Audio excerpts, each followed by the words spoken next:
magandang umaga sa inyong lahat. I'm really excited for this competition.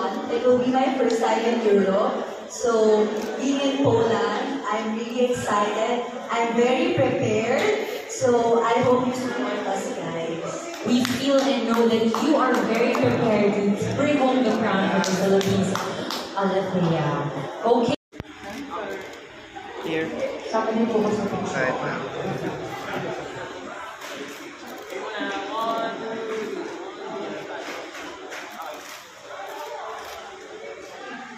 Ganda back to back. Here, Tara. Tara. Gandang Pinay.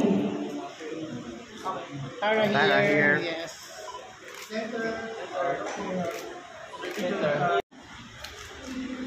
Lantern here.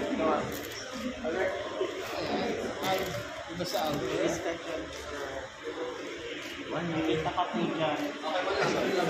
Kasi adun daw sa ano. Oh, may blue siya. Gerald blue. Here, Brandon. Brandon here. Please don't forget to like, post, comment on the posts of Miss Philippines and Mr. Filipinas Worldwide. And share it, by the way, so that we can support and help